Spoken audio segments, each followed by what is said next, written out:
Ladies and gentlemen, welcome back to the channel and welcome back once again to Call of Duty World War II. It blows my mind, man. This game is nearly 8 years old, and since it got its resurgence on Game Pass, I've been playing it for several hours every day without fail, and the reason is pretty simple. It's just a classic COD game. No skill-based matchmaking, no unicorn farting, ninja turtles butt sliding around shooting Seth Rogen giggles out of their donkey-shaped rifles. It's just good old-fashioned, clean Call of Duty fun. Now that's not to say the game is perfect by any means. I mean, we have the paratrooper tac inserts, the no-flinch snipers, and the requisitions basic training, all three of which are incredibly annoying, but even then, it's still eons better than anything Activision have released in the past 5 or 6 years, so much so that it's actually jumping up the game charts. According to Circana, during the week of June 29th to July 5th, Call of Duty World War II jumped up from the number 118th most played game on Xbox to the number 8 most played game. That's freaking insane, man. It just really goes to show just how popular these old games are, and just how badly people want Call of Duty to play and feel like it used to. We have a lot to cover here in today's video, particularly when it comes to Black Ops 7, but I want to focus in on this for just a moment because it's actually pretty freaking mind-blowing. During that week, and presumably the same thing is happening right now since it's only been a couple of days, there were more people playing Call of Duty World War II than there were people playing Marvel Rivals. Like, that's freaking insane. There were even more people on COD World War II on Xbox than last year's college football game, even though tons of people were playing that game in anticipation of the new one coming out. You then have Rocket League, Apex Legends, Diablo 4, all that stuff got beat out by a nearly 8-year-old Call of Duty title. That should honestly open up Activision's eyes quite a bit, though I fear that's not going to happen, because if we go back to the chart here for a second, it's literally just the same old shit, man. Call of Duty and Fortnite taking turns at number 1, and after that, you have Roblox, you have 2K, Minecraft, Madden, and Grand Theft Auto. Like, there hasn't been anything new to shake up this industry, and what feels like a decade, people are just playing the same old stuff, and I think that's a big reason why Call of Duty gets away with as much as it does. We've talked about it quite a bit here on the channel, but the release of GTA 6 and Battlefield 6 will certainly shake up the gaming scene quite a bit, and it absolutely needs to. When companies like Activision are able just to coast this long just off of brand recognition alone, we end up going from an incredible game like Call of Duty World War II to the absolute nonsense that we see within Black Ops 6, and speaking of Black Ops, boy oh boy, Black Ops 7 is turning out terribly.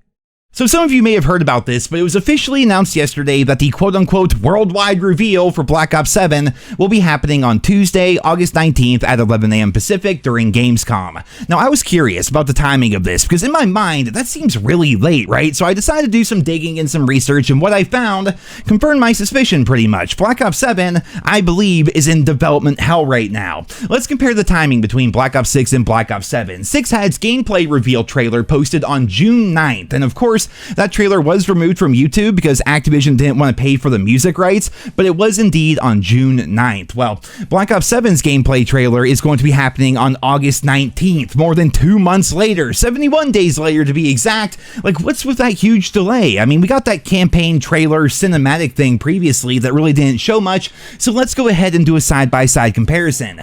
Even though these two trailers came out at about the same time, Black Ops 6 actually showed a whole bunch of gameplay, albeit it was mostly campaign, but still, lots and lots of gameplay, whereas Black Ops 7 was literally just a CGI cinematic. The two trailers are night and day different, and it really does just go to show that they were very willing to show off Black Ops 6, but when it comes to Black Ops 7, they are barely showing anything. You would think that if the game was in a very good state and development was going great and everything, that they would be hyping the holy hell out of it, especially to capitalize on GTA 6 and Battlefield 6 coming out after Black Ops 7. That way, Microsoft and Activision could get a pretty sizable lead on the competition, but no, they're doing the exact opposite of that, man. They're not hyping up the game whatsoever. You then look at this leak that came out today from the Ghost of Hope, which has been corroborated by several other leakers. Call of Duty Next for Black Ops 7 will be at the end of September in Las Vegas, beta to follow. That's freaking insane, man. Like, beta dates have flip-flopped quite a bit over the years, but again, this is an example of Black Ops 6 going into Black Ops 7. Same story, same world, same developers, same everything, but everything with Black Ops 7 is so freaking delayed. In case you're wondering about those beta dates, Black Ops 6 started its multiplayer beta on freaking August 30th, and with Black Ops 7, Call of Duty Next isn't set to start until the end of September, meaning that the beta is likely going to be starting towards the beginning of October, and that's freaking mind-blowing to me.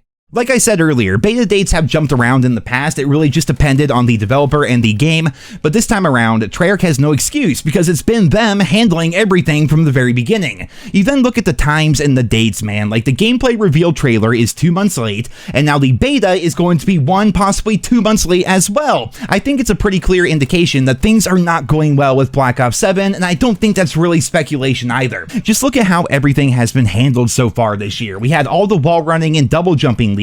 The community saw it, the community hated it, the community cried out against Activision and Treyarch, and then Treyarch just basically went into hiding. Black Ops 6 has barely been getting any updates, like literally at all, and Black Ops 7 has been getting no marketing whatsoever.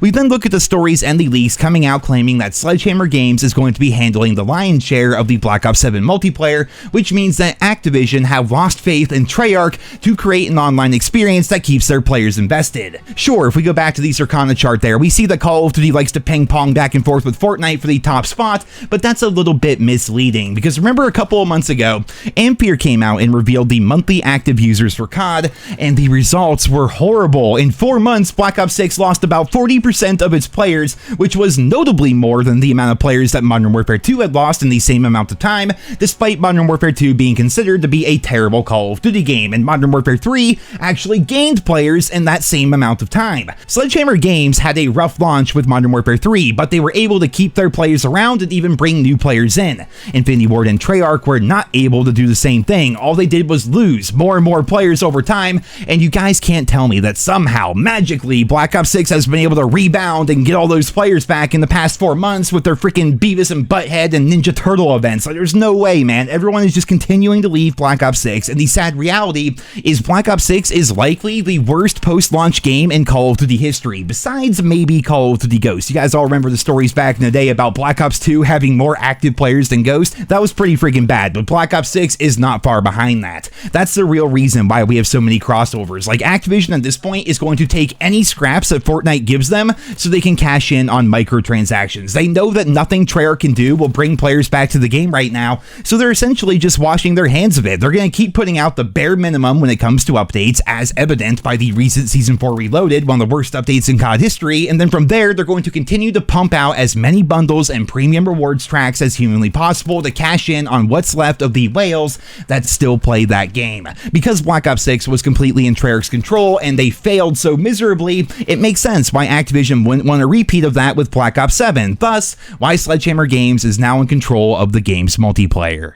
Well, ladies and gentlemen, there you have it. Call of Duty Black Ops 7 is shaping up to be one of the biggest flops in Call of Duty history. If Modern Warfare 3 had record low launch numbers because it was perceived as a $70 DLC to Modern Warfare 2, well, just imagine the reaction to Black Ops 7 being an $80 DLC to Black Ops 6. And going back to that exclusive ace chart here for a second, if we look at that, man, Modern Warfare 2 going into Modern Warfare 3 was freaking terrible. Like, it was one of the worst launches in COD history. But keep in mind, Modern Warfare 2 had more active players than Black Ops 6 does right now. So if Black Ops 6 has such low players and now they're putting out a sequel to the game, it's going to be an absolute train wreck. And not to mention, those beta dates are certainly cause for concern. Like, I was not born yesterday. I understand that the beta is literally just one giant marketing tool as compared to being a proper place to gather feedback. But from the sounds of it, they're going to be dropping the beta like maybe 1 month before launch, and that's being generous. That means the game is already super behind schedule. The beta is going to be coming out super late, and because of that, it's going to be a hot mess of bugs and broken features, and the best part is SledgeHammer and Treyarch won't have nearly enough time to fix all of it before launch. That means the launch of the game, which is already going to be lackluster due to its perception of being an $80 DLC, is going to be a freaking dumpster fire, which will only further push players away from the game and continue to bury the Call of Duty franchise further and further. What did we learn from Black Ops 6 this year? We learned that fans are tired of skill-based matchmaking. We learned that if the game isn't good and isn't properly supported, it freaking dies. It loses 50 to 70% of its player base. And what happens when all those players leave? Well, according to Activision, fixing the problems and removing skill-based matchmaking, that's not the answer. That can't be the answer. The only correct course of action in their minds is to fill the shop with as many bundles as possible and take literally any crossover partnership that they can get. Black Ops 7 is going to have the exact same problems as Black Ops 6, possibly even more, and that, ladies and gentlemen, is the game that Activision is pushing out